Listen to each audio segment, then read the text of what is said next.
Prayer कौन कराएंगे आज? नोट्स में चलिए सर, आप कराएंगे आज प्रेयर ना।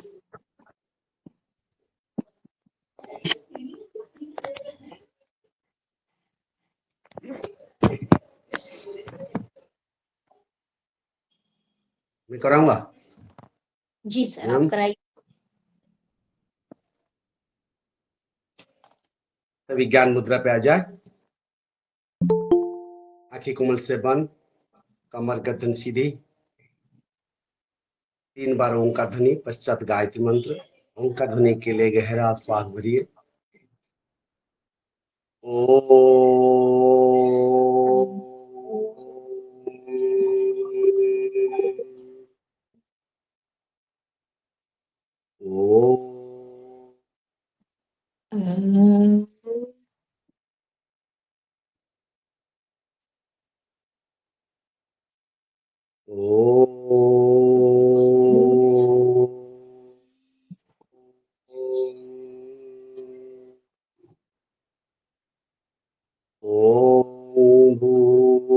भूर्भुवः स्वः तत्सवितुर्वरेण्यं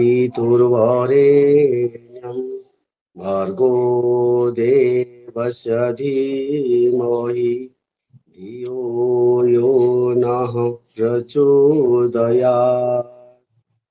इसका अर्थ, हे प्राण, पवित्रता, आनंद की देने वाले प्रभु, आप सर्वज्ञ और सकल जगत का उत्पादक है। हम उस उत्तम विनाश से ज्ञान स्वरूप तेज का ध्यान करते हैं, जो हमारी बुद्धियों में प्रकाशित रहता है। सदैव हमारी बुद्धियों में प्रकाशित रहे और हम सत्कर्म की ओर प्रेरित करता रहे। दोनों हाथ प्रणांकित न जाए, अच्छा तरह रब बनाए, एक रोजा को आंखों में धारण करें, धीरे धीरे नेत्र खोलिए। सभी को नमस्कार।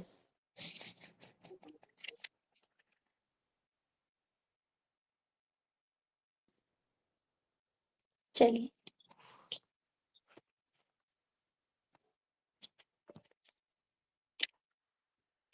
अपनी क्लास को स्टार्ट करते हैं। आज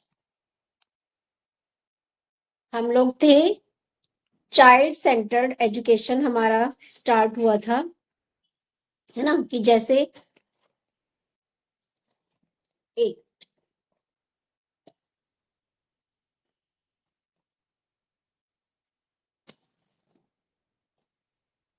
चाइल्ड सेंटर्ड यानी कि शिक्षा आजकल छात्र केंद्रित है। आपको सभी को मैंने एक्सप्लेन किया था, सभी को क्लियर हो गया होगी चाइल्ड सेंटर्ड यानी कि छात्र केंद्रित का क्या मतलब है। यह विभिन्न मनोवैज्ञानिकों की देन है ना, यानी कि कितने ही साइकोलॉजिस्ट हुए हैं जिन्होंने अध्ययन किया है बच्चों की मानसिक अवस्था पर, भावनात्मक अवस्था पर, और कुछ सिद्धांत प्रतिपादित किए हैं। इसका अर्थ यानी कि बालक की योग्यताएं, क्षमता, उनका रुचि, उनका इंटरेस्ट, मानसिक लेवल स्तर, मेंटल लेवल एंड एज, और उनकी आयु के आधार पर शिक्षा प्रदान की जानी चाहिए। अब इनके क्या प्रिंसिपल्स दिए गए हैं? जैसे फर्स्ट प्रिंसिपल है हमारा अभिप्रेरणा एवं रुचि का सिद्धांत।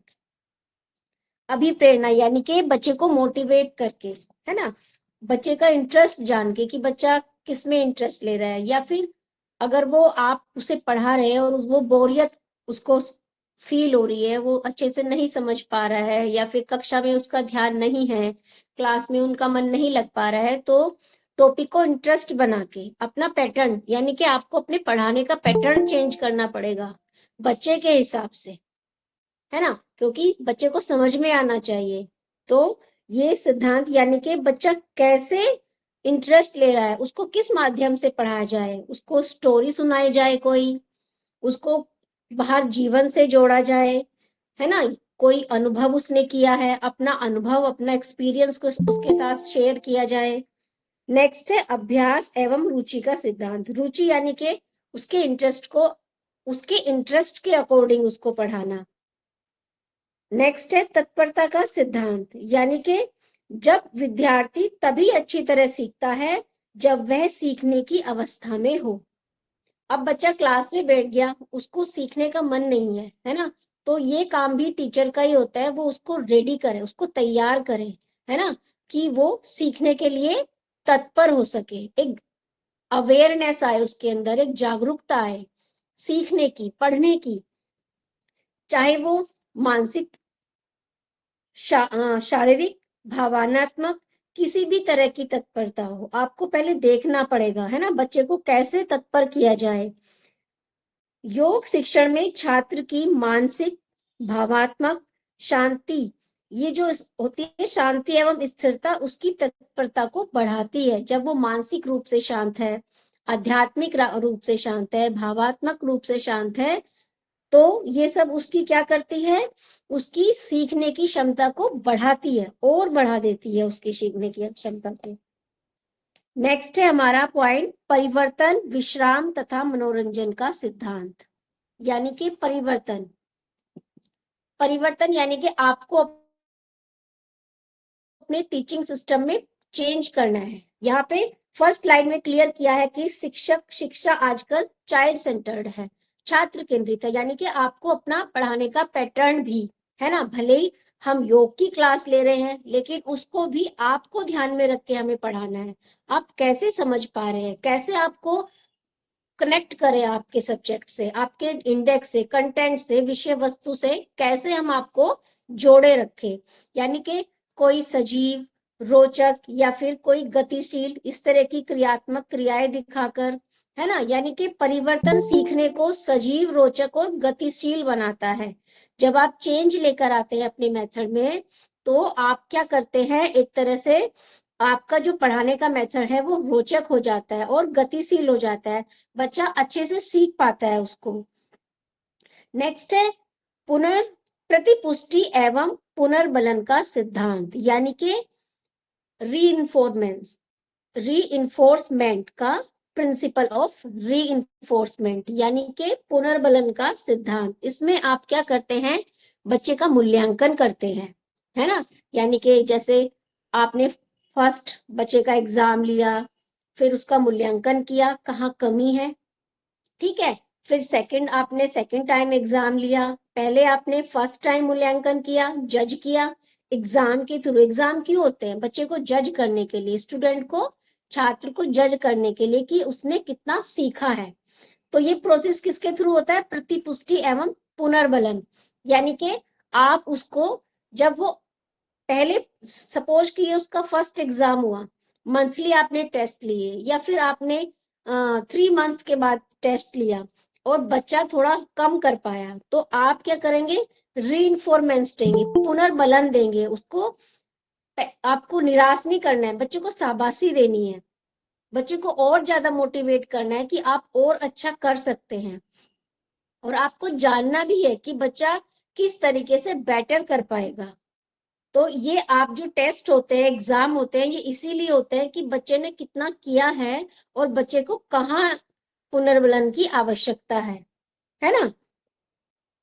नेक्स्ट है हमारा, यानी कि टीचर को अपनी शिक्षण शैली में उदाहरण, विधियों का, वातावरण में समय समय पर परिवर्तन करना चाहिए, ताकि एक तरीके, क्योंकि जब आप एक ही पैटर्न से पढ़ाते रहते हैं तो बच्चा क्या होता है, बच्चा बोर हो जाता है ना। तो यानी कि अपने पढ़ाने के पैटर्न को चेंज करें, है ना, क्योंकि जब भी हम कुछ चेंज करते हैं तो एक अच्छा लगता है, इंटरेस्ट जागरूक होता है। यानी कि फिर नेक्स्ट है ज्ञानेंद्रिय प्रशिक्षण का सिद्धांत, है ना। यानी कि उसकी सेंसेस खुली रहे, योग में तो ये और भी ज्यादा जरूरी है। यानी कि वो उसकी जो पांचों ज्ञानेंद्रिया है वो अवेयर रहे उनके बारे में, वो जागरूक रहे उनके बारे में, जैसे वो सीख रहा है, जो भी वो सीख रहा है। यानी कि जब वो सुनता है, जब वो देखता है, तो जब आप उनको प्रैक्टिकल आसन प्रैक्टिकल करके दिखाएंगे, आसन, अभ्यास, प्राणायाम, तो वो कितना गहराई से उसको सुनता है, आपको देखता है जब आप प्रैक्टिकल कर रहे हैं, और कितना वो अपने अंदर लेकर आता है। और स्मेल से यहाँ है जैसे कि वो कितना, किस तरह का वो भोजन लेता है ना। तामसिक प्रवृत्ति है, मतलब कैसा, उसको समझ होनी चाहिए कि उसके लिए कौन सा भोजन अच्छा है, तामसिक भोजन पे जाना चाहिए उसको, रास्तिक भोजन पे जाना चाहिए, है ना। यानी कि जब वो कक्षा में है, आसन सीख रहा है, वो स्टडी कर रहा है, तो उसकी पांचों सेंसेस खुली रहे, वो अवेयर रहे, है ना। नेक्स्ट है हमारा स्वाधीन का सिद्धांत, यानी कि अनुभव आधारित शिक्षण, है ना। कई बार बच्चे को कुछ अनुभव देकर, है ना, जैसे बड़े बड़े कोई एग्जाम्पल देकर, किसी भी एक अच्छे साइकोलॉजिस्ट को ले लो, या फिर जो कोई महान व्यक्ति है हमारे इंडिया का, आप उनको ले लो, है ना। जैसे आप सपोज करो चाचा नेहरू का उदाहरण दो बच्चों को, आप अब्दुल कलाम जी का उदाहरण दो, और योग में आप जैसे ऋषि हुए हैं, है ना, महर्षि पतंजलि का एग्जाम्पल दो आप उनको, उनके एग्जाम्पल के थ्रू आप उनको एक्सप्लेन करो, है ना। यानी इनके उदाहरण, कथाएं और ये सब आपको प्रस्तुत करके उनको एक्सप्लेन करें, उनको समझा सकते हैं, यानी कि स्वाधिगम का सिद्धांत, यानी कि अनुभव आधारित शिक्षण। नेक्स्ट है हमारा स्व अभिव्यक्ति एवं सृजनात्मक का सिद्धांत।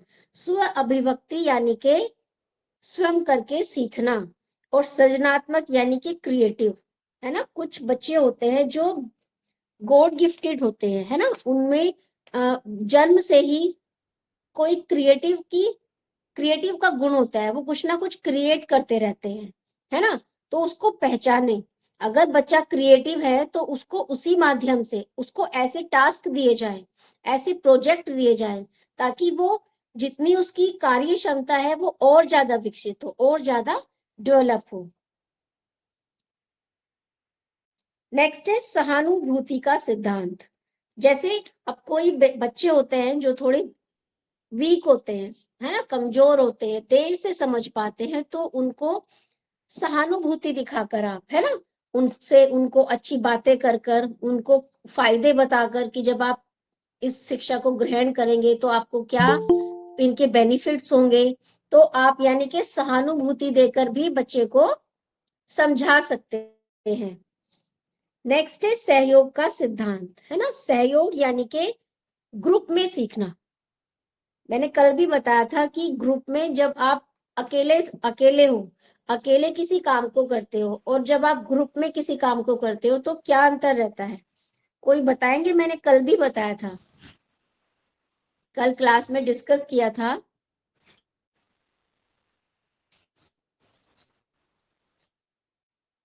एक तो फर्स्ट यही होता है कि जैसे सहयोग यानी कि टीचर और स्टूडेंट और पूरा क्लास कंटेंट, है ना, तीनों मिलकर एक सहयोगात्मक वातावरण बनाए, है ना। या फिर सीखना एक, जब आप ग्रुप में सीखते हैं, तो जब आप अकेले किसी काम को करते हैं तो आपका single brain, single thoughts, single idea काम करते हैं, है ना। यही काम एक जब आप ग्रुप में करते हैं तो आपको अलग अलग आइडियाज मिलते हैं, है ना। मैंने एक आइडिया दिया, सर ने अलग आइडिया दिया, शकुंतला मैम ने एक नया आइडिया दिया, तो जब अलग अलग आइडिया मिलेंगे तो और हमारा जो काम होता है वो बेटर हो जाता है, बेहतर हो जाता है उसको, है ना। यानी कि ये सीखना जो है एक तरह से सामूहिक प्रक्रिया बन भी है ना। ग्रुप में सीखना और भी ज्यादा अच्छा है, और ज्यादा निखार लेके आता है, और ज्यादा ज्ञान की वृद्धि होती है, और उसमें टीचर भी बच्चों से सीखता है। जब बच्चे अपना आइडिया देते हैं, है ना, आप मुझे अपने थॉट्स दोगे, अपने विचार बताओगे, तो मैं भी आपसे कुछ ना कुछ सीखूंगी, यानी कि उस मेथड में टीचर भी कुछ ना कुछ सीखता है। नेक्स्ट है हमारा उद्दीपन का सिद्धांत, यानी कि विद्यार्थी के भीतर सीखने, समझने और क्रियाशील होने की प्रेरणा को उत्पन्न करना, यानी कि स्टिमुलस उत्पन्न करके करें, जिससे छात्र सीखने में सक्रिय भूमिका निभाए, उसको मानसिक शांति जगाना, शिक्षा के लिए इंस्पायर करना, उद्दत करना उसको। और ये कैसे उत्पन्न होता है, उनको रोचक प्रस्तुतिकरण करके, उदाहरण देकर, कथाएं सुनाकर, अलग अलग गतिविधियां दिखाकर, उनको पुरस्कार देकर, उनकी प्रशंसा करके, है ना। और जो कठिन टास्क है उनको सरल बनाकर क्या कर किया जा सकता है, हम स्टिमुलेट कर सकते हैं, उद्दीप्त कर सकते हैं, और ज्यादा ज्ञान को हासिल करने के लिए। नेक्स्ट है हमारा लास्ट पॉइंट, उपचारात्मक शिक्षण का सिद्धांत। उपचारात्मक शिक्षण का सिद्धांत भी पुनर्बलन के सिद्धांत से ही मिलता जुलता है। इसमें आप क्या करते हैं, उपचारात्मक सिद्धांत में बच्चे के आप टेस्ट लेते हैं। अब जैसे आप योग में हैं, है ना, मैं आपको आसन बोलूं कि आप मुझे ये आसन करके दिखाएं, है ना। फिर जब आप आसन करेंगे तो आप पहली बारी में तो हो सकता है कि कुछ आप गलती करें, है ना। जब आप फर्स्ट टाइम किसी भी चीज को करते हैं तो पूरी तरह से सही नहीं होता है, तो उसको उसको क्या करना है, उपचार देना है उसको। जो शिक्षक का काम है, उसको जब आपने कोई आसन किया, कोई प्राणायाम किया, कोई प्रैक्टिस करके अपने टीचर को दिखाई और उसमें जो भी त्रुटि है उसको सुधारना, है ना। पहले जानना यानी कि बीमारी है क्या उसको जानना, उसके बाद उपचार देना। हाँ, आप गलत कर रहे हैं, आप श्वासों पे फोकस कर रहे हैं या नहीं कर रहे हैं, या फिर जहां आपको जो प्रक्रिया आपको श्वास छोड़ते हुए करनी चाहिए वो आप श्वास लेते हुए तो नहीं कर रहे हैं। तो ऐसे क्या करेंगे, पहले हम जानेंगे कि प्रॉब्लम है क्या, है ना। जब आप प्रैक्टिकल करेंगे तो हम आपको ऑब्जर्व करेंगे और ये जानेंगे कि मतलब प्रॉब्लम है क्या। फिर उसका उपचार करेंगे, ट्रीटमेंट करेंगे, है ना। उपचार से आपको एक्सप्लेन समझाएंगे कि आपको यहाँ पे उपचार की, निदान की आवश्यकता है। ये जो प्रक्रिया है इसको श्वास होल्ड करके करना है। ये जो प्रैक्टिस है एक्सेल के टाइम करनी है या फिर ये इनहेल के टाइम करनी है। यानी कि पहले जानना प्रॉब्लम है क्या, फिर उसको ठीक करना, ट्रीटमेंट देना, उपचार करना उसका। तो ये किसके अंदर आता है, ये आता है हमारा उपचारात्मक शिक्षण का सिद्धांत, है ना। आपको पता होना चाहिए, भले ही आप अपने शब्दों में लिखें इनको एक एक दो दो लाइन। वैसे अगर आएगा तो ये पूरा ही आ सकता है कि आपको इनके ये पॉइंट्स ही शायद, जो सिर्फ प्रिंसिपल्स है, इन पॉइंट्स को आपको शॉर्ट नोट में पूछ लें, क्योंकि ये लॉन्ग में तो नहीं आएंगे। शॉर्ट में आपसे पूछ लें कि कौन कौन से सिद्धांत होते हैं, या फिर आपसे पूछ ले कि चाइल्ड सेंटर्ड एजुकेशन क्या होती है। अब नेक्स्ट है हमारा योग शिक्षा।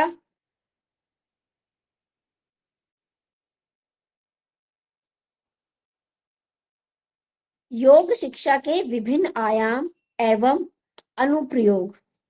योग योग का यानी कि योग शिक्षा के क्या क्या आयाम हैं, कैसे वो समाज की, जब आप योग सीखते हैं तो कैसे आप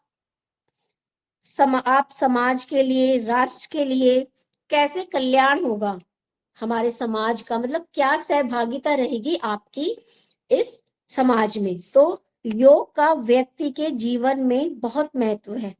व्यक्ति का सर्वांगीण विकास हो, इसके लिए योग एक महत्वपूर्ण साधन है ना। कहा भी जाता है, आपने अभी तक पढ़ा है जितना, तो योग में आप क्या करते हैं, आपका सर्वांगीण विकास होता है पूरी तरह से। आप शारीरिक फिट हो जाते हैं, मानसिक रूप से फिट हो जाते हैं, और आप कहीं ना कहीं भावनात्मक रूप से भी स्ट्रोंग हो जाते हैं। और जब एक मनुष्य शारीरिक रूप से, भावनात्मक रूप से, है ना, मानसिक रूप से स्वस्थ होगा, तो इससे क्या होगा, इससे हमारे राष्ट्र का भी, हमारे समाज का भी कल्याण होगा। यानी कि हमारा जो देश है, हमारा राष्ट्र है, वो डेवलप होगा, विकसित होगा, है ना। यानी कि जब आपको ये शिक्षा बढ़ानी है, मेन मोटिव क्या है, जो आप सीख रहे हैं आज, है ना। क्योंकि कहीं ना कहीं ये हमारा फर्स्ट स्टेप पे आता था, है ना, प्रायोरिटी पे रखा गया था, इसको प्रथम महत्व दिया गया था पहले। लेकिन अभी धीरे धीरे क्या हुआ, क्योंकि हमारा जो देश है कितने ही लोगों के उसमें रहा है, हम कभी किसी ने हमारे ऊपर हमें बंदी बनाया, कभी किसी ने बनाया, है ना। तो एक कहीं ना कहीं हम उस लड़ाई से लड़ते लड़ते जो हमारा मेन वो था, बेस जो था, हम उसे कहीं ना कहीं भूल गए, उससे दूर हट गए। तो आप जैसे अब धीरे धीरे अवेयर हो रहे हैं, जागरूक हो रहे हैं, तो आपको खुद भी अवेयर होना है, और साथ ही साथ जो लोग आपसे जुड़ेंगे, है ना, आपको उनको भी जागरूक करना है ना, अपनी तरह उनको भी। क्योंकि क्यों कहा जाता है ये कि खुद को टाइम दे, है ना। खुद को टाइम देना यानी कि जब आप स्वस्थ होंगे, जब आप अंदर से खुश होंगे ना, तभी आप सामने वाले को खुश रख पाएंगे, अपनी सोसाइटी को खुश रख पाएंगे, समाज को खुश रख पाएंगे, है ना। यानी कि आप अपना अपना भी अच्छा कर रहे हैं और सामने वाले का भी अच्छा कर रहे हैं।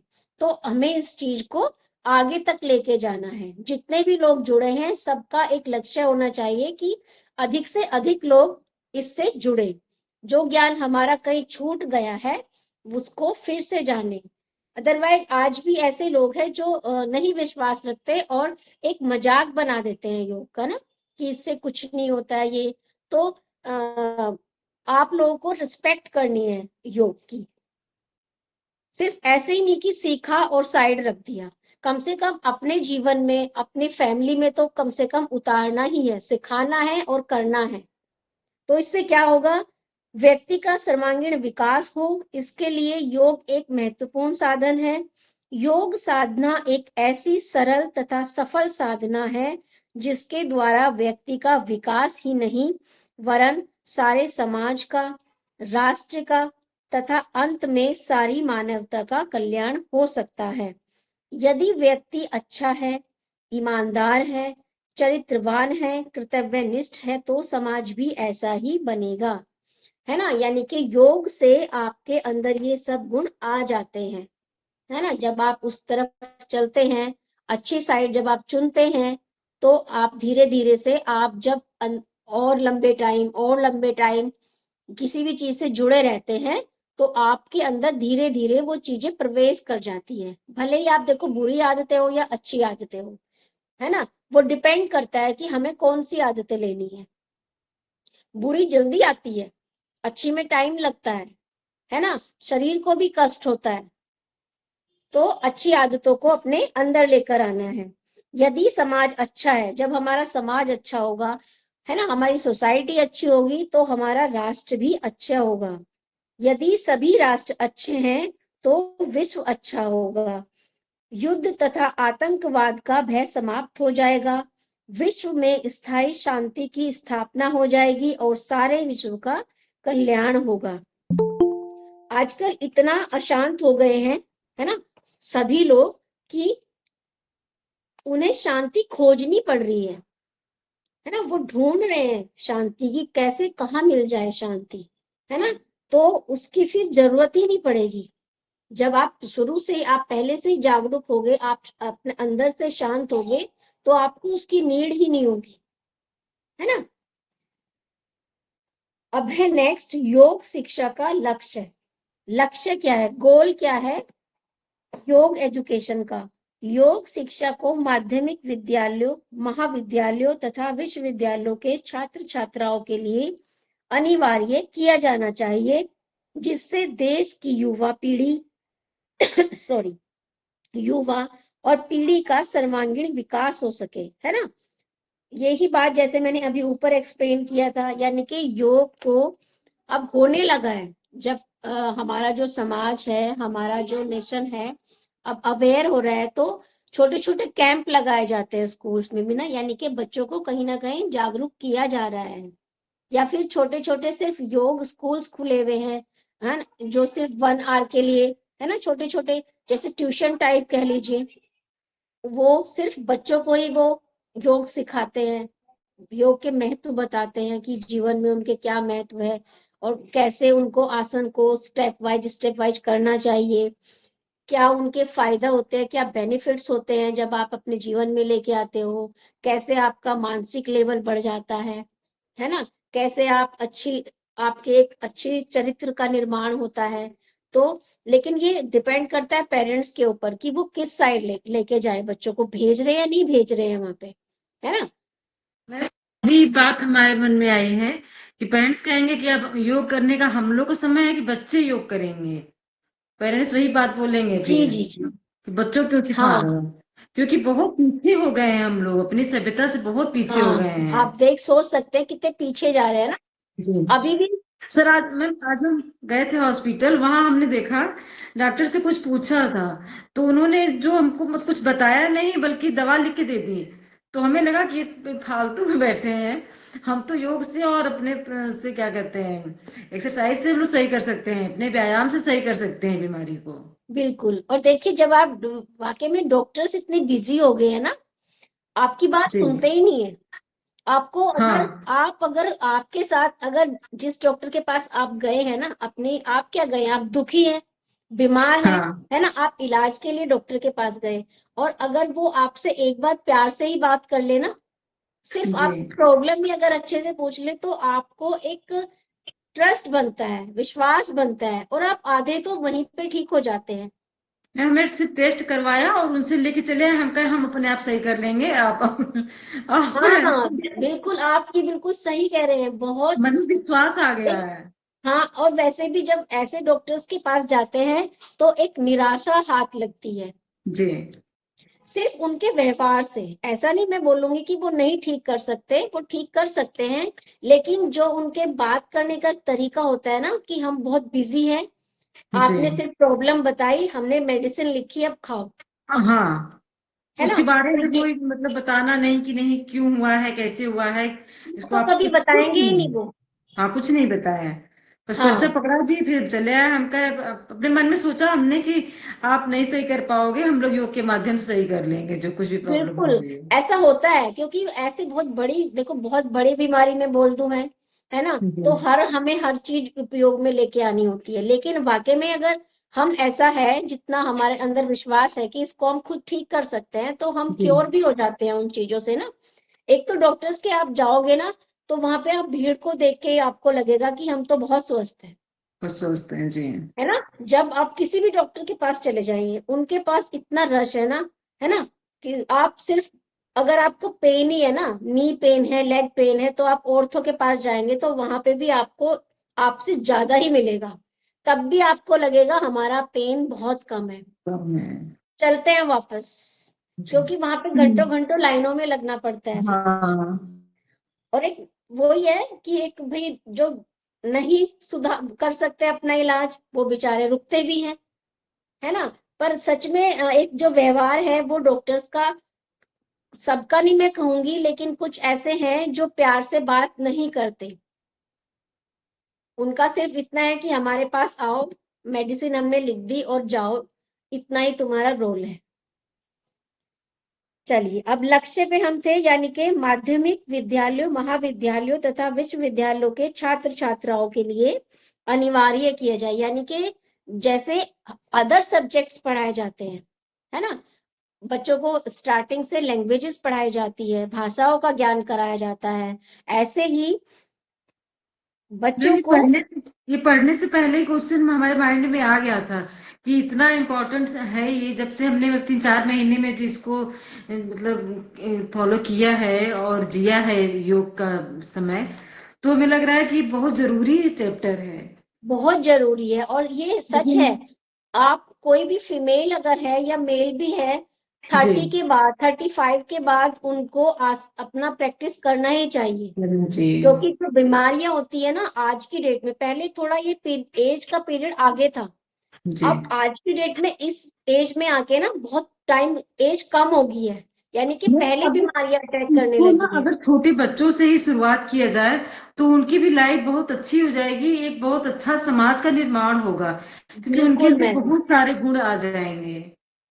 जी जी, बिल्कुल मैम, है ना। बहुत देखो, अच्छा एक है। तो क्या है ना, उनका व्यवहार चेंज होगा, जी उनके अंदर एक होता है, मैं अपने ही बच्चों का एग्जांपल दूं, अभी तो मेरे बच्चे नहीं जा रहे हैं, जाते थे जैसे मेरे बच्चे 1 आवर के लिए इवनिंग में, तो वो प्राणायाम को ही जान गए थे, अदरवाइज उनको आज तक उन्होंने प्राणायाम नाम सुना ही नहीं होगा। हमारे यहाँ जी तो इसलिए थोड़ा बच्चों को इसलिए भी पता है, क्योंकि मेरे घर में बड़ों से लेके छोटे तक सभी करते हैं, यानी कि बुजुर्ग लोग भी जब करते हैं ना, तो बच्चे देखते हैं तो अवेयर हो बिल्कुल जाते हैं, बिल्कुल। है ना। लेकिन फिर उनको इसकी वैल्यू भी पता चली, लाभ भी पता जी लगे इसके, है ना। जैसे वो जब सोने जाते हैं तो सोने से पहले वो 2 मिनट अपने लिए निकालना, ईश्वर को, परमात्मा को थैंक यू बोलना, है जी ना, अपनी श्वासों पे 2 मिनट के लिए ध्यान केंद्रित करना, जो हमें भगवान ने अच्छा दिया है उसके लिए थैंक यू बोलना, तो इतना बच्चा इतना भी कर ले तो वो भी बहुत अच्छा बहुत होता बिल्कुल।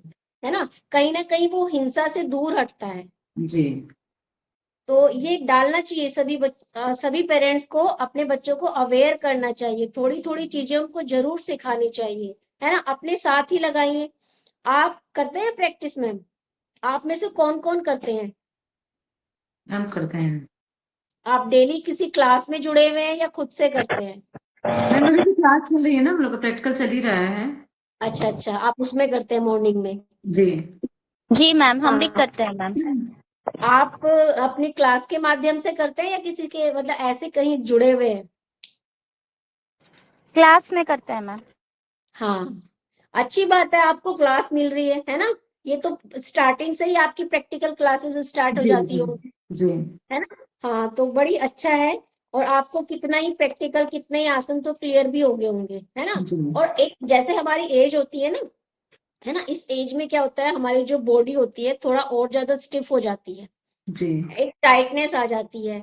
तो जरूरी नहीं है कि हम बड़े आसनों की तरफ जाए एकदम से, है ना। जब आप छोटे छोटे ट्विस्टिंग और जॉइंट्स ओपनिंग की प्रैक्टिस भी करते हैं तो उनसे भी आपको अच्छा फील होता है जी कहीं ना कहीं उनसे भी। और क्या है ना, फीमेल्स में कि तो बॉडी में पेन ही पेन भरे हुए हैं आज की डेट में। जी तो आपको ये फर्क नजर आएगा जब आप लंबे समय के लिए करोगे ना, तो वाकई में ही आप अदर जो फीमेल से जो नहीं प्रैक्टिस करते हैं और जो आप लोग करते हैं, तो आप अपने शरीर को उनसे कहीं बेहतर पाएंगे। मैम 3-4 महीना अभी हुआ है, उसमें काफी फर्क लग रहा है अपने आप में। हाँ, लगेगा, आपको बिल्कुल जी लगेगा। ठीक है, तो यानी कि हमें स्कूल्स में, विद्यालयों में, महाविद्यालयों में इनको ऐड करना चाहिए ताकि देश की युवा पीढ़ी का सर्वांगीण विकास हो चुके, या जो कि जब हमारी जो युवा पीढ़ी है, बच्चे हैं, जब वो स्वस्थ रहेंगे तभी तो हमारा राष्ट्र भी विकसित होगा। क्योंकि काम कौन कर रहा है उसके लिए, आगे युवा पीढ़ी को ही काम करना है। तो उनका हेल्दी होना तो ज्यादा जरूरी है, तभी तो जितना उनका ब्रेन विकसित होगा, वो नई नई टेक्निक्स लेके आएंगे, है ना। तो वो और ज्यादा विकास करेंगे हमारे देश का। और वो अपने लिए भी उनको उनको वो अवेयर होंगे मानसिक रूप से, कैसे उनको शांत करना है अपने आप को। कोई काम नहीं हो पा रहा है तो उसमें कैसे उलझ चुके हैं, अपने आप को परेशान होने से कैसे बचाना है। आज की डेट में क्या है, काम तो बच्चे अभी भी कर रहे हैं, है ना, लेकिन एंजाइटी लिए घूम रहे हैं, तनाव लिए घूम रहे हैं उस काम का।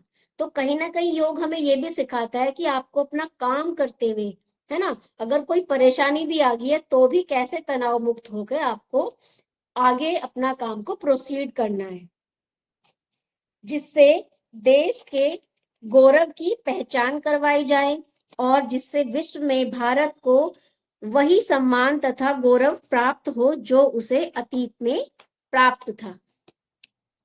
नेक्स्ट है, शिक्षा संस्थाओं में योग शिक्षा के निम्नलिखित उद्देश्य हो सकते हैं। क्या उद्देश्य हो सकते हैं, जैसे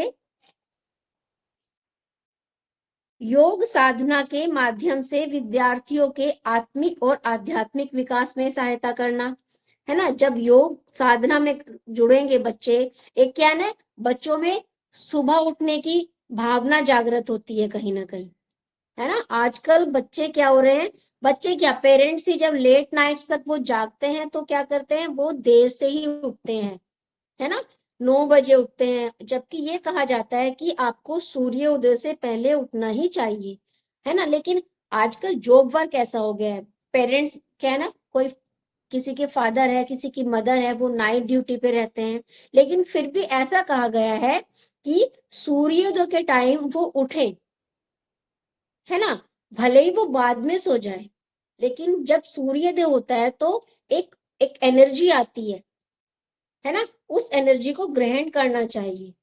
आजकल हमारे सबके घर भी क्या हो गए, बंद बंद हो गए हैं, है ना। जो एक आती है ना एनर्जी, जो सूर्य से एक एनर्जी आती है, वो पहुंच ही नहीं पाती है। तभी तो कहा जाता है धूप में बैठे, क्योंकि वो डायरेक्ट तो हम नहीं ले रहे हैं। इसलिए सुबह सुबह अपने क्या करें, अपने विंडो को खोलें, कर्टन्स हटाएं, हमेशा पूरा दिन अपने घर में कर्टन्स डाल के ना रखें। ये छोटी छोटी आदतों से भी आपके घर में एक पॉजिटिविटी आती है, नई जब नई एयर, ताजी एयर आपके घर में आएगी, फ्रेश एयर घर में आएगी, है ना, आपको खुद ही अच्छा फील होता है।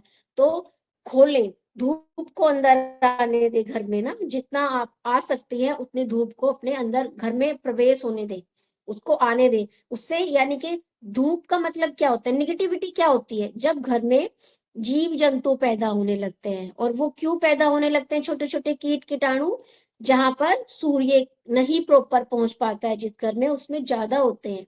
तो उसके लिए बहुत जरूरी है, या वही तो निगेटिविटी होती है। और निगेटिविटी क्या होती है ना, जब छोटे छोटे जीव कीड़े पनपने लगते हैं घर में, तो एक तरह से जब किसी के, जब पूरी सूर्य की किरणें घर में आती हैं तो वो निगेटिविटी भी खत्म होती है। योग साधना के माध्यम से विद्यार्थियों के आत्मिक तथा आध्यात्मिक विकास में सहायता करना, यानी कि वो अपने आप को जान पाए और वो आध्यात्मिक रूप से भी उनका विकास हो पाए। विद्यार्थियों के शारीरिक विकास का मार्ग प्रशस्त करना, है ना, यानी कि जो स्टूडेंट्स है उनको उनके शारीरिक यानी कि शरीर के का विकास करना, कैसे उनका विकास हो सकता है इस मार्ग को बताना। युवा वर्ग को विभिन्न रोगों से ग्रसित न होने देना। आजकल आपने देखा होगा छोटी छोटी एज में ऐसी बीमारियां सुनने को मिलती है। एक यंग एज होती है जिसमें बीमारी का नामो निशान भी नहीं होता था। हमारे जो बड़े लोग थे, है ना, बहुत पहले नहीं, सिर्फ हमारी एज से भी जो थोड़ा पहले, जो हमारे जैसे दादी की एज के थे, हमारे दादा की एज के थे, तो वाकई में उनको भी इतनी बीमारियां नहीं थी। ये जो अभी मतलब हमारी जनरेशन से और अभी तक ये बहुत बड़ा है ना, ये अभी बहुत बड़ा है। अब से जैसे जो हमारी दादी वाली जनरेशन थी, दादा वाली जनरेशन थी, वो लोग अभी भी बहुत हेल्दी थे, बहुत स्वस्थ थे, और उनकी एज भी कितनी थी, है ना, वो अभी तक जिए हैं। लेकिन अभी जो हमारी जनरेशन चल रही है या हमसे आगे आने वाली पीढ़ी है, आप देख रहे हैं जिस एज में पेन दर्द हमारे पेरेंट्स को होने स्टार्ट हुए थे, उनकी एज से पहले हमारी एज में होने शुरू हो गए हैं वो। यानी कि जो एक रेट है, एक रेशो है, वो घटता जा रहा है। बीमारियां जल्दी अटैक करने लगी है। आज भी बड़े लोग अच्छे स्वस्थ दिखेंगे और युवा आपको बीमार दिखाई देंगे। तो उनको कहीं ना कहीं एक उद्देश्य ये भी है, यानी कि जो हमारे युवा पीढ़ी है उनको रोगों से बचाव करना उनका। योग साहित्य तथा योग आचरण से उनमें अच्छे संस्कार डालना, है ना। जब उनमें अच्छे संस्कार डालेंगे तो इससे क्या होगी, इससे क्या होगा, जो झगड़े हैं, लड़ाई झगड़े हैं या फिर, है ना, ये कम होंगे।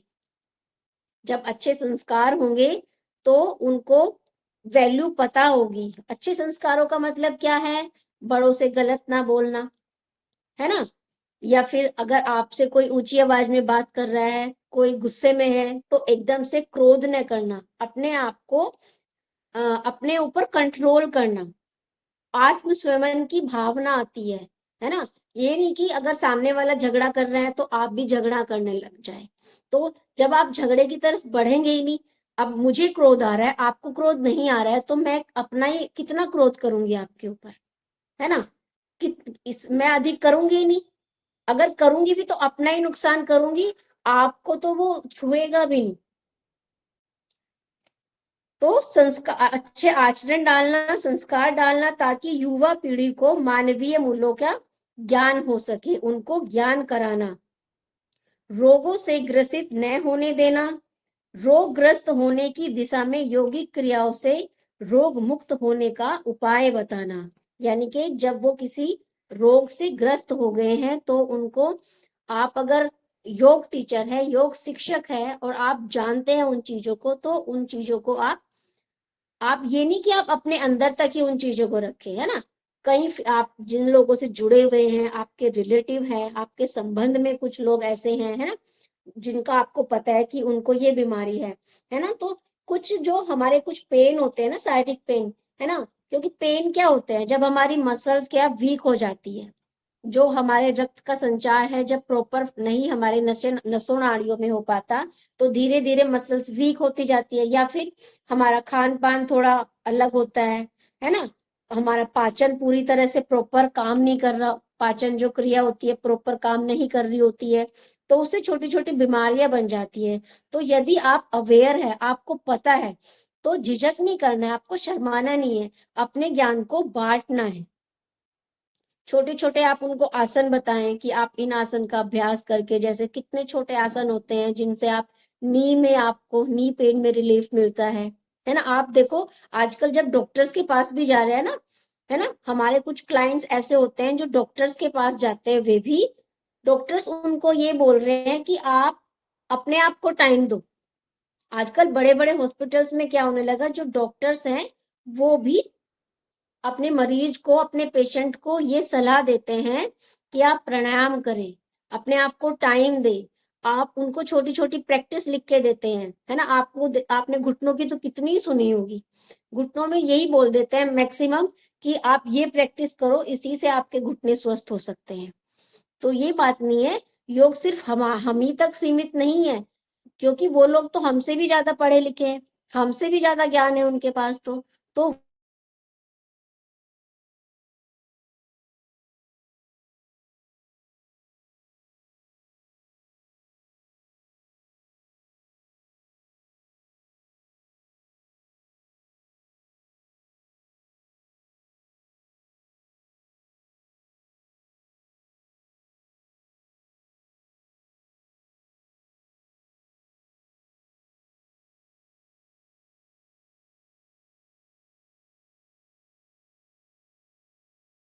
वैल्यू आसन करें ताकि उनकी स्ट्रेंथिंग आए, उनकी आर्म्स में, उनकी लेग्स में।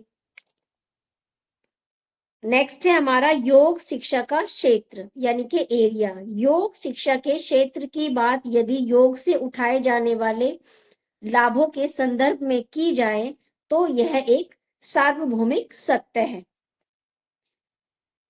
योग का क्षेत्र अत्यंत व्यापक है ना, बहुत व्यापक है तथा एक दृष्टि से ही समाहीन है। व्यक्तिगत कल्याण केवल आर्थिक उपयोग की सीमाओं को लांघकर आत्मिक उत्थान और परम पिता परमेश्वर से मिलने की बात कहने लग जाए तो ऐसी स्थिति में उस विषय को किन सीमाओं में बांधा जा सकता है। अनंत में लीन होने की अभिलाषा किस मानव में नहीं होती है ना, सभी चाहते हैं ना। परम पिता परमेश्वर में लीन होने के लिए ऋषि मुनि साधु संत योगी भोगी सभी कितना प्रयास करते हैं। गर्भगृह के अंधकूप में कौन बार बार उल्टा लटका रहना चाहेगा। अनंत में विलीन होने के लिए जितने भी साधन बन पड़े उतने ही थोड़े हैं। यानी कि ये पूरा क्या कहा गया है, यानी कि एक तरह से मोक्ष प्राप्त कर लेते हैं हम योग से। जब आप ध्यान और समाधि को लांघ जाते हैं तो आप क्या कर लेते हैं, आप मोक्ष को प्राप्त हो जाते हैं, है ना। ये जो बात कही गई है ना, गर्भगृह में अंधकूप में कौन उल्टा लटके, यानी कि कौन इस पृथ्वी पर बार बार जन्म ले।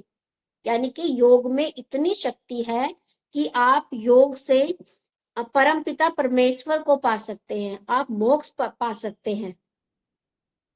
बस ध्यान, आपको अवेयर होना है, आप किस दिशा में जाना चाहते हैं आपको इतना पता होना चाहिए। नेक्स्ट है योग शिक्षा का कार्य, यानी कि कार्य क्या है योग शिक्षा का। योग शिक्षा के कार्य बहुत व्यापक है, बहुत विस्तृत है, जिसे सीमा में बांधना संभव है, यानी कि कोई सीमा नहीं है उसकी। योग मानव जीवन से संबंधित सभी पहलुओं से किसी न किसी रूप में हुआ है। योग शिक्षा की सही अर्थों में जीवन को सही ढंग से जीने की कला है या शिक्षा है। यानी कि योग का जो एरिया है, जो क्षेत्र है, जो कार्य है, जो फंक्शन है, बहुत ही व्यापक है। उसे किसी छोटे से बुक के अंदर या छोटे से दायरे के अंदर नहीं बांधा जा सकता। एक तरह से आप खुद भी समझ गए होंगे और स्टार्टिंग में रिपीट भी होता है, डेली भी डिस्कस होता रहता है ये, यानी कि ये हमारी जीवन शैली को, जो हमारे जीने का तरीका है उसी में परिवर्तन ला देता है। हमारा जीवन पूरी तरह से परिवर्तित होता है, हो जाता है। हमारे जीवन जीने का ढंग जो होता है वो चेंज हो जाता है ना। और एक बात और भी है, जब आप अभ्यास आसन करते हैं, यानी कि जब आप खुद से जुड़ने लगते हैं, खुद को टाइम देने लगते हैं, तो आपको अच्छा फील होता है। फिर जो लोग प्रैक्टिस करते होंगे वो फील करें, जब वो जिस दिन वो नहीं कर पाते तो उनको एक अधूरापन फील होता है ना, कि आज हमने ये प्रैक्टिस नहीं की या फिर आज हमने नहीं किया, तो उनका एक अधूरापन होता है। और जब आप सुबह उठ के, जब भी आपको समय मिले, आप शाम को करें, या सुबह क्यों कहा जाता है, क्योंकि सुबह एक एनर्जी लेवल जो होता है हमारा वो बहुत ज्यादा होता है ना। और शाम तक आते आते देखो सभी की एनर्जी कम हो जाती है। लेकिन वो डिपेंड करता है कि आप, आपके पास कौन सा टाइम आपको सुटेबल कर रहा है ना। बहुत से जो जैसे महिला टीचर होते हैं या फिर जो सर होते हैं, जेंट्स होते हैं, उनका जो ड्यूटी टाइम होता है वो नहीं टाइम दे पाते, तो उनके लिए कहा गया है कि वो इवनिंग में टाइम दे, है ना। यानी कि आप सही, आपका जो जीवन जीने का तरीका है वो चेंज हो जाता है। आप सिंपल वॉक भी करना अगर शुरू कर देते हैं ना, तो उसी से चेंजेस आपको दिखने शुरू हो जाते हैं। जब छोटी छोटी आप वॉक अपने रूटीन में जोड़ते हैं, है ना, आप जब बाहर निकलते हैं, आप एक ताजी हवा आपको, आप ताजी सांस लेते हैं, ताजी हवा से होकर गुजरते हैं, तो वॉक से भी आपके छोटे छोटे स्टेप जब आप अपने जीवन में लेके आते हैं तो आपको चेंजेस दिखाई देने शुरू हो जाते हैं।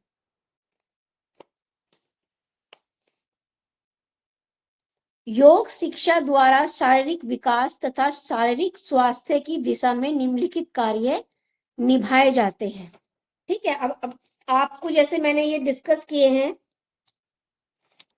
यहां तक सारा क्लियर है ना। चलिए, मैम ये क्वेश्चन था, हाँ पूछिए। जैसे कि हम लोग प्रैक्टिस भी करते हैं और पढ़ते भी हैं साथ में, तो इसके मतलब इसमें क्या है, इसको समझना हम लोग के लिए बहुत आसान हो जाता है। मतलब योग क्या चीज है समझना आसान हो जाता है। और जो दूसरे लोग हैं जो नहीं पढ़े हैं योग के बारे में, उनको कुछ नहीं पता, उन्हें लगता है कि मतलब एक्सरसाइज कर ली हमारा योग हो गया, कहते हैं हम कर लेते हैं। तो उनको कैसे समझाया जाए ताकि उसके प्रति वो अवेयर हो, इंटरेस्ट ले उसमें।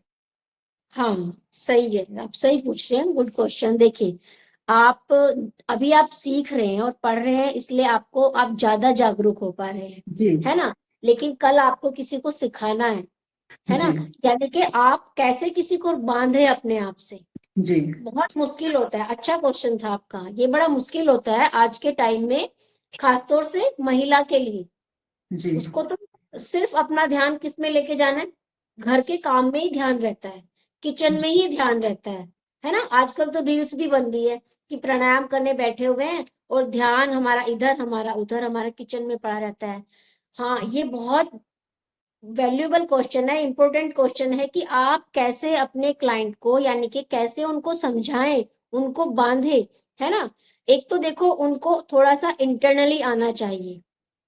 जो आपके पास आते हैं उनको, जब उनको कहीं हल्का सा समझ होती है ना, जब वो हल्का अवेयर होते हैं तब तो वो इजीली समझ पाते हैं। लेकिन जब आपको किसी को समझाना है, एक्सप्लेन करना है, तो आप क्या करें, धीरे धीरे आप शुरुआत करें, छोटे छोटे अभ्यास कराएं उनको। उनको क्या कहें, छोटे टाइम के लिए, उनको कम टाइम के लिए जोड़े, उनको अपने आप से कम टाइम के लिए जोड़े, है ना। कि सिर्फ मेंटली कैसे प्रिपेयर करें पहले। मेंटली कैसे, हाँ मैं वही बता रही हूँ ना। पहले आप उनको अपना फायदा बताएं कि जब से जी आप जुड़े, अपना अनुभव शेयर करें कि जब से आप इस फील्ड में आए हैं, इस क्षेत्र में आए हैं, आपने कितने लाभ आपको मिले, कितना बेनिफिट्स आपको हुआ, है ना। जब आप अपना अनुभव शेयर करेंगे ना, तभी लोग आप पे विश्वास करेंगे। तो पहले अपने अनुभव शेयर करें, कोई तो विश्वास करेगा, जी है ना। 10 लोगों में से आपने 10 लोगों के सामने, 5 लोगों के सामने अपने अनुभव शेयर किए कि जब से मैं योग में आई हूँ, मैंने अपने आप को इतना स्वस्थ पाया, इतना हेल्दी पाया, मानसिक रूप से, शारीरिक रूप से। मैं स्ट्रोंग हो गई हूँ, मैं डिसीजन लेने लगी हूँ, एक स्टेबिलिटी आई है मेरे जीवन में, है ना। तो जब आप अपने अनुभव शेयर करेंगे तो कुछ लोग तो जागरूक होंगे। फिर उनको करने के लिए कैसे प्रेरित करें कि चलिए आप मुझसे जुड़े और हम मिलके प्रैक्टिस करेंगे, है ना। आप पहले दिन उनको 10 मिनट के लिए जोड़े, उनको 15 मिनट के लिए खुद से जोड़े। जब उनको अच्छा लगेगा, अच्छा सबको लगता जी है जी ना। आप एकदम से ना अच्छा लगे, या फिर एक कुछ लोग यही होते हैं कि जिनको समझना ही नहीं है, उनको सिर्फ ये रहता है कि ये तो हमें करना ही नहीं है।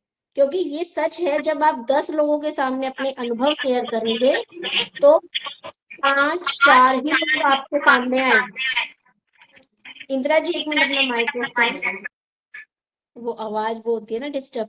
तो ये डिपेंड करेगा, 10 में से हो सकता है पहली बारी में 2 ही लोग आपके ऊपर ट्रस्ट करें। ऐसा नहीं है नहीं करेंगे, करेंगे जरूर, जी क्योंकि सभी एक होता है ना जो अवेयर हो रहे हैं इन चीजों से, चारों तरफ सुनते भी हैं, है ना। कितना न्यूज में कितना आता है आजकल, तो बहुत ज्यादा फैल गया है ये फिर भी। और जब उनको हम की करते हैं यूट्यूब से देख के, हम भी करते हैं, योगाभ्यास करते हैं हम। आप, नहीं नहीं, जिनको हम बताएंगे अच्छा अच्छा, जिनको उन- बताएंगे, हाँ हाँ, उनका जवाब ये होगा कि योगाभ्यास करते हैं, यूट्यूब से देख के हम करते हैं। हाँ हाँ, तो उनको तो आप आपसे कक्षा में जुड़ने, कैसे जोड़ेंगे? हाँ हमें उनसे जुड़ने का क्या मतलब रहेगा फिर? उनसे इसलिए ये पूछे आप कि क्या कक्षा में आप, जब आप यूट्यूब से देख के करते हैं तो आप सप्ताह में कितने दिन करते हैं? फिर उनका जवाब सुनिए क्या होगा, है ना। जब तक आप किसी कक्षा से नहीं जुड़ते हैं, है ना, एक एक नियम आपका नहीं बन पाता है ना। अब कक्षा का मतलब क्या होता है, यानी कि आप अनुशासित हो जाते हैं, आप बेटर सीख पाते हैं, है ना। जब आप एक शिक्षक से किसी चीज को सीखते हैं और आप यूट्यूब से किसी चीज को, पहली बात तो क्या है, एक जो कॉन्टिन्यूटी आती है ना, एक जो लगातार करने की क्षमता होती है, एक तो हमारी वो बढ़ती है ना। यूट्यूब से हमने क्या किया, देखो अगर कोई है जिसका मनोबल स्ट्रोंग है, यानी कि फिर तो वो अवेयर है, वो जागरूक है, उसे हमारी आवश्यकता ही नहीं है, वो तो कर सकता है यूट्यूब को देख के। लेकिन ये भी सच है, कोई भी लगातार नहीं करेंगे, वो बीच में गैप जरूर देंगे, वो हफ्ता में 2 दिन, वीक में 2 दिन करेंगे, फिर 3 दिन छुट्टी करेंगे, फिर 2 दिन करेंगे। तो आप उनसे ये भी पूछे, ठीक है आप यूट्यूब के माध्यम से करते हैं, करते कितने दिन है ना। और ये भी सच है कि जब आप 10 लोगों को अपने आप से जोड़ेंगे, अपने अनुभव शेयर करेंगे, तो 2 लोग 3 लोग आपके साथ खड़े भी जरूर होंगे, है ना। क्योंकि ये पॉजिटिविटी आपको अपने अंदर लानी है, कि जब मैं किसी के साथ अपने अनुभव शेयर कर रही हूँ, अगर आप ही पहले ही निराश हो जाए कि नहीं, आज तो मैंने अपने अनुभव शेयर किए थे इंदिरा जी से, इंदिरा जी तो कोई इंटरेस्ट ही नहीं दिखा रही है, ये तो बेकार है, नहीं, आपको फिर उठना है ना। क्योंकि आपने देखा होगा हर किसी चीज में टाइम लगता है, आसानी से तो कुछ भी नहीं मिलता है हमें, है ना। तो ये आपके अंदर भी ये स्ट्रेंथिंग होनी चाहिए, ये आपकी शक्ति अंदर आपके होनी चाहिए, कि नहीं, अगर आज मेरे साथ 2 लोग जुड़े हैं तो कल 4 भी जुड़ेंगे। हो सकता है 1 महीना 2 महीना सिर्फ 2 ही लोगों के साथ आप प्रैक्टिस करते रहें, पर ये भी सच है जब 2 जुड़ेंगे तो 4 भी जरूर जुड़ेंगे। वो 2 अपना एक्सपीरियंस शेयर करेंगे, अपने अनुभव शेयर करेंगे। कि मतलब विद्यालयों में इस सबकी ज्यादा एक सब्जेक्ट के हिसाब से इनको रखना चाहिए, तब इसके बाद ज्यादा लोग अवेयर हो जाएंगे। बिल्कुल बिल्कुल, ये बात भी उठी है, वैसे हमारे जो जी, हमारा समाज है, ये बात उठी है कि विद्यालयों में इसको, जो लोग जागरूक है ना, इम्पोर्टेंट भूमिका। हाँ, और जो काम कर रहे हैं योग पर, जी वो लेके आ रहे हैं इस चीज को, कि हमारे विद्यालय में इसको जोड़ो, एक प्रॉपर टीचर रखना चाहिए इसके जी लिए, जी। एक विषय वस्तु तैयार होनी चाहिए हाँ, योग की। हाँ, एक ये आ सब्जेक्ट। रहा है। हाँ, जैसे कि हिस्ट्री सिविक्स हम लोग पढ़ते हैं, तो जी हिस्ट्री के मतलब उसमें तो पुराना मुगलों को दिखाता है। अपनी जो सभ्यता हमारी छूट गई है, इसको अगर जी रखा जी, जाए तो ज्यादा हाँ बिल्कुल, समाज एक अच्छा, मतलब अच्छा समाज बन जाएगा। अच्छा समाज बन जाएगा। अब जी स्कूल में भी आजकल क्या हो रहा है, अपना इम्प्रेशन डालने के लिए वो भी 1 वीक के कैंप लगाते हैं, योगा कैंप जी। लगाते जरूर हैं, लेकिन वो भी पेरेंट्स से पेमेंट खींचते हैं फिर। अब देखो सभी तो एक्स्ट्रा नहीं पे जी कर पाते हैं ना, तो वहां कुछ बच्चे पीछे रह जाते हैं। अगर जी। कंपल्सरी होगा तो बच्चे हाँ, उसी फीस में, उसी पेमेंट में इसी सीख पढ़ेंगे जी। पाएंगे, तो ये हमारे समाज के लिए और बेटर होगा। वो तो बेटर ये होगा। जो मोटिव है, ये यही तो है इसका भी, जो जी शिक्षा दी जा रही है, हमें अवेयर किया जा रहा है। और अब तक जैसा हमने देखा है, फिर भी हमारे देश में नहीं, बाहर और भी ज्यादा लोग अवेयर हो रहे हैं। जी। और जितना अच्छा हमारे भारत में है, इतना बाहर है भी नहीं, ये भी सच है। यहीं के जो टीचर्स होते हैं बाहर जाके इस काम को कर रहे हैं, तो बढ़ रहा है, ऐसा नहीं है। आप अगर आज भी इससे जुड़े हैं तो आप भी देखना, आपको भी सक्सेस मिलेगा, इसमें सफल होंगे आप भी इस तरह से। Thank you ma'am. एक तो क्या है ना, आप खुद के लिए स्वस्थ, खुद खुद पहली सफलता क्या होगी, आप खुद हेल्दी हो जाएंगे, स्वस्थ हो जाएंगे, पहली सफलता तो यही होगी, मैम कभी है कभी ये लगता है ना कि अब इस एज में हम अगर ये कर रहे हैं तो इसमें कितना आगे जा सकते हैं, कभी कभी नहीं नहीं निराशा होती है। नहीं नहीं, निराशा तो लेके ही नहीं आनी है। अगर आप जी निराशा ले आए अपने मन में, तो समझिए कि आप अपने अंतर मन को नहीं समझ पा रहे हैं। जी उसको, निराशा को ही तो स्ट्रोंग करना है। और आप प्रयास करें और आप चेंजेस भी देखिए फिर। जी निराशा नहीं लेके आनी है आपको। अगर एक से शुरू करना है, एक से शुरू करके देखिए। निराशा नहीं होनी है, लेकिन थोड़ा मुश्किल होता है। देखो, मुश्किल सब चीजें होती है। जब आपको कोई, आपने गोल डिसाइड किया है तो उसे पाने के लिए कठिनाई का सामना तो करना ही पड़ेगा। और जब आपने इस एज तक आगे इतनी कठिनाइयां देख ली है, इतना आप आगे हो, तो आगे तो है ही क्या, है ना। आप इस एज में आके आपने अवेयर हुए, आपने पढ़ाई शुरू की, आपने योग करना शुरू किया, तो फिर वो सब तो छोटी चीजें हैं। चलिए, तो हमारा जो कार्य है इसको फिर थोड़ा सा डिस्कस करेंगे कि क्या क्या हमारे कार्य हैं।